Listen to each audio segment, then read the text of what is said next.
తెలుగు రాష్ట్రాల్లో అతిపెద్ద lift manufacturer lifts ట్రై.com dealership కూడా ఇవ్వబడును.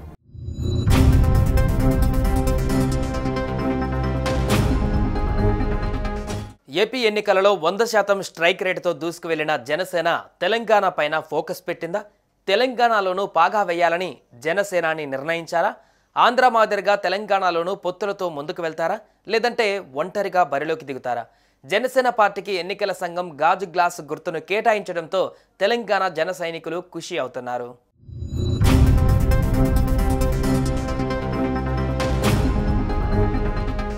ఆంధ్రప్రదేశ్లో ప్రాంతీయ పార్టీగా గుర్తింపు పొందిన జనసేన పార్టీకి ఎన్నికల సంఘం మరో గుడ్ న్యూస్ చెప్పింది. తెలంగాణలోనూ గుర్తింపు ఇవ్వడంతో పాటు స్థానిక సంస్థల ఎన్నికలలో పోటీకి గాజు గ్లాసు గుర్తును కేటాయిస్తూ రాష్ట్ర ఎన్నికల సంఘం ఉత్తర్వులు జారీ చేసింది. ఏపీలో గుర్తింపు పొందిన పార్టీగా ఉన్న జనసేన పార్టీ ఇక్కడ కూడా తమను గుర్తించాలని, స్థానిక ఎన్నికలలో గాజు గ్లాసు గుర్తును రిజర్వ్ చేయాలని కోరింది. ఈ మేరకు ఎన్నికల సంఘం నిర్ణయం తీసుకుంది. ఆ పార్టీ తరపున నిలబడే అభ్యర్థులకు మాత్రమే గాజు గ్లాసు గుర్తును కేటాయిస్తారు.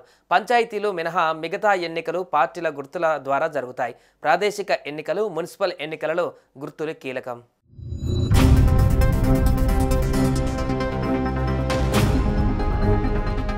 తెలంగాణలో జనసేన పార్టీ స్థానిక సంస్థల ఎన్నికలలో పోటీ చేసే అవకాశాలు ఏమాత్రం ఉన్నాయనేది చర్చనీయాంశంగా మారింది. ఎందుకంటే ఆ పార్టీ ప్రస్తుతం ఏపీపైనే ఫోకస్ పెట్టింది. అయితే ఇదే పార్టీ 2023లో తెలంగాణ అసెంబ్లీ ఎన్నికలు జరిగినప్పుడు బీజేపీతో జట్టు కట్టి కొన్ని స్థానాలలో పోటీ చేసినా ప్రభావం చూపలేదు. ఎందుకంటే తెలంగాణలో అప్పుడు కాంగ్రెస్, బీఆర్ఎస్ మధ్య విపరీతమైన పోటీ ఉంది. ఆ సమయంలో తెలంగాణ అసెంబ్లీ ఎన్నికలలో తన పార్టీని బరిలో దింపాలని పవన్ కళ్యాణ్ కోరుకోలేదు. కానీ బీజేపీకి తగినంత మంది అభ్యర్థులు లేకపోవడంతో మిత్రపక్షమైన జనసేనకు ఛాన్స్ ఇచ్చి 8 మంది సభ్యులను ఎన్నికల బరిలోకి దింపింది. సీమాంధ్రలో ఉన్న ప్రాంతంలో ఈ అభ్యర్థులు పోటీ చేశారు. కానీ వీరిలో ఎవరూ డిపాజిట్ కూడా దక్కించుకోలేదు. ఆ తర్వాత ఏపీ పైన దృష్టి పెట్టిన పవన్ కళ్యాణ్ 21 అసెంబ్లీ స్థానాలు, 2 ఎంపీ స్థానాలలో పోటీ చేయించారు. అన్ని చోట్ల అభ్యర్థులను గెలిపించుకున్నారు.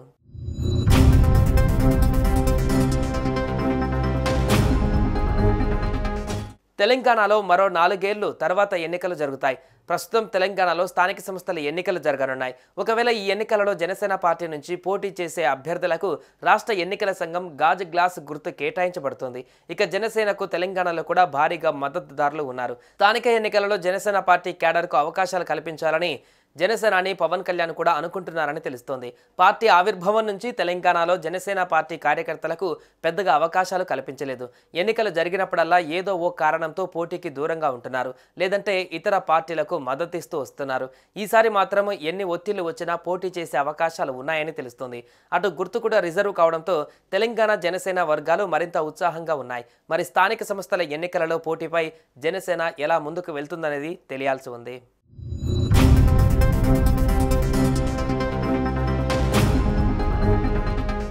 సుమన్ టీవీలో మీ పర్సనల్ అండ్ బిజినెస్ ప్రమోషన్స్ కోసం కింది నెంబర్కి కాంటాక్ట్ చేయండి.